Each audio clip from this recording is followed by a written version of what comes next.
And now I got you. James Sun is joining us, who's actually one of those epicenters in the United States. James, you're in Seattle, right, buddy?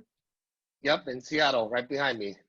It's right behind you. How are you staying safe? You got kids and family. What are you doing to make sure you're safe? So I experienced rumors of what was happening earlier because my businesses are in South Korea. And so my business partners started telling me what was going on. And so I actually pulled my kids out of school and stopped my travels a lot earlier than everyone else. Mm. And so my kids are at online school. We got them all set up. And then my wife is at home as well. And we're all hunkered down. We did all of our shopping way early. And so I just figured that trends definitely don't stay in one country, especially a virus. And so when I saw this happening in China and Korea, just a matter of time because we weren't closing the borders despite what Trump was saying. I saw a lot of my Chinese friends and contacts coming into Seattle without any quarantine, without any extra questions. So I knew this was going to probably happen in some levels. I did not know it would happen this fast here. Right. Hey, by the way, Khan Academy have gone from 9 million users to 18 million users all within a week and a half. So online education is super important. Now, James is on here. I met James back in 2006-ish, I think, or 7 in Seoul, Korea. I was working on the Seoul Digital Forum, and James was out there. Funny that, he was in Korea, I was in Korea, but we're both live in the States. James just got done doing a huge tour because you were on The Only Apprentice that was filmed in Los Angeles. And James has launched tons of companies since then. His current company is the reason why I want him on today. And it's a K-beauty company, Korean beauty company, that's based upon the retail market line. And I wanted to talk about retail with you because things have changed dramatically over this, hasn't it? Yeah, so my company, it's called Beauty Tap, and what we do is we started with Korean beauty and selling all over the world. So we actually have customers in Iraq to Africa, wherever, right? We got a massive deal done with Bloomingdale's. And so Bloomingdale's, as you know, is a 100-year-old retail brand. And we signed a deal with them to go open up 20 shop-in-shops. And we opened the very first one in your backyard in Orange County at the Bloomingdale's in South Coast Plaza.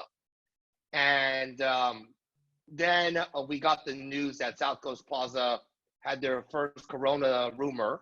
And this was in January, which really plummeted sales for the South Coast Plaza Bloomingdale's because of the lunar holiday New Year's. And then we got notice last week from Bloomingdale's that they're closing all their stores. And so I do have some privy to some interesting insight of how retailers and big retailers are thinking about this, because I was invited to some of these conferences that are, or conference calls now, that are hidden and information is shared of how people are preparing. And I will tell you, I don't want to be doom and gloom today, and I won't, because there's ways to get out of this. But for retail, I used the word retail is forever changed. Absolutely. But you found a way to innovate because of the situation. Well, again, I think that there's always luck involved in life, and I happen to be in the right time at the right place. And what happened is when I got into Bloomingdale's, I saw that retail was already going down, and it doesn't take a rocket scientist to realize that. Foot traffic was down. The whole model was broken in terms of the discounters that were coming. I mean, the retail market alone was already going to close down the equivalent of 560 Walmart supercenters in 2020 alone. And so then you add Corona to this, and we are talking about a true apocalypse, because here's what happens. So basically, I have a shop-in-shop at Bloomingdale's. I signed a contract, like Quigley talked about, a contract. During this time, I cannot pay my rent to Bloomingdale's. And then Bloomingdale's can't pay their rent to South Coast Plaza. South Coast Plaza can't pay their mortgage to the creditors in the banks. And by the way, real estate and commercial real estate, for some of you that are on this call that already know, are highly leveraged.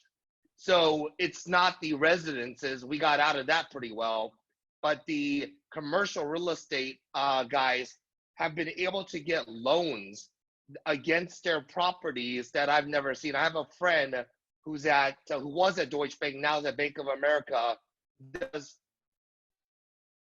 their loans. That's his minimum loan that he'll do for very large, I guess you would call them family offices or owners of businesses and large, but they're all families, right? And they were able to get very, very large loans in those figures against their real estate assets under an alternative bracket, which basically allowed them to get these lines with massive exposure. And now, as each one of us are not able to pay the rent, it's going to have a huge impact on the commercial real estate market. So James, you're looking now at not just a change in the way people are buying, but also in a way that you have to get the message out to them. So you were using influencers, the old way. Are influencers still the key moving forward? So here's how I changed my whole model. And this was actually in response, this one is particularly in response to the coronavirus. We're going to have tens of thousands of people in retail out of a job, and we already do. Bloomingdale's has given them, well, I know that a lot of times we hear this, oh, Apple's still going to pay their employees for the lost wages or the hours. But I will tell you, a lot of this is to get the good message out there. Bloomingdale's is only paying 1 week. And so how many people can survive off 1 week of pay? They can't. And these are hourly workers in retail. So we're going to see a tremendous number of people in the beauty industry that don't have income, that don't have jobs, and it's going to flood the market. So what I saw, and this is, I'll give you just a little micro pieces, or a micro data point is, we have an ad up in Los Angeles to hire what we call beauty advisors.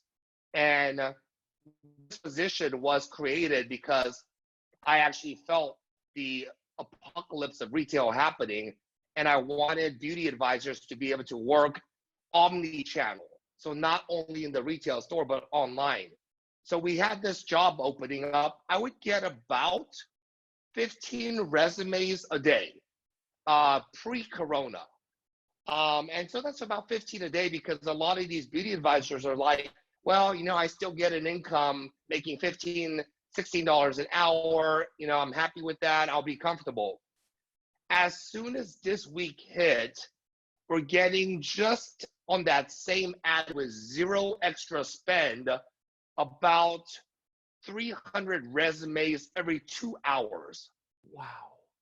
And so what that tells me is there's a massive demand right now for people looking for ways to work online. And so we've actually changed our whole recruiting structure.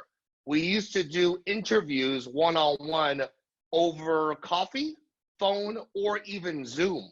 We were ahead of this, but now we're doing 1 to 25 person interviews. So my recruiting managers are doing a 25 person Zoom interview because we need to give these guys jobs. They need to make money. So we're actually the very first beauty company now to actually hire people in the online model, when everyone like Amazon's cutting out the beauty professional because they don't want to give margin to them, clearly. But in times like this, it has to be a win-win-win. The brands have to win, we got to win, and the beauty advisors need jobs. So that's one thing that we've changed. That's amazing. James, I really appreciate you hanging out with us and giving some insight. What are you doing to keep yourself busy? Are you learning how to play something, like a new instrument? Because I don't think you have any talent outside business, do you? Now, I have a little 5 advice for any entrepreneur. and I wanted to share this, and this is what I've been doing all week. Go ahead. Number one is I would go renegotiate all your contracts, your suppliers, your lawyers, renegotiate all contracts. The second thing, internal with your team and prepare them for the worst. And what does that mean for your business? The worst is different for all of us, but at least for me, I am preparing for 18 to 24 months. And so therefore I'm preparing that with my internal team because we're essentially planning to go to war. And if we have to go to war, you better have your troops all aligned and ready. The third thing is I'm calling every investor that I have. Every investor that I've talked to, every investor that's current, let them know the situation, be very transparent, be upfront because they're nervous as well. And then number four, empathy marketing. And I don't mean this as asking for free gifts or donations.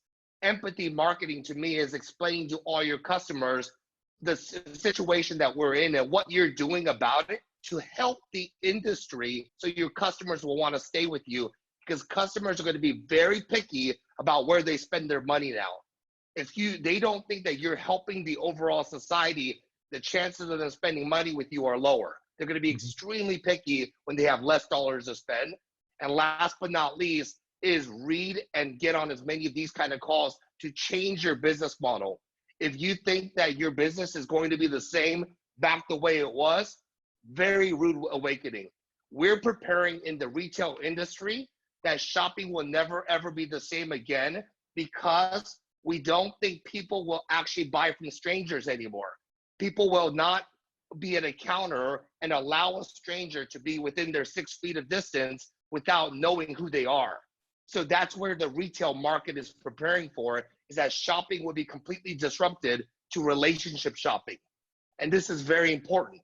What does a relationship mean though? It could mean that we're friends, but it could also mean that I got data points on you. So there's data points that you're safe. And so these are the discussions that literally I was on calls this week with L'Oreal executives, the Simon Group. I mean, this isn't just what I'm thinking, but retail is planning that shopping is going to be disrupted and we won't go back to the old ways. Wow. Hey, can you do me a favor, James? Could you email me all those points? Sure. Email me those. I'm going to post them in the portal. And James, I appreciate you even being part of the community. You know, you've been there for a long time, for almost a decade. Thanks a lot for being part of Metal and being just a quality guy. And you're always running business at an ethical level. And that's really important. I really appreciate it.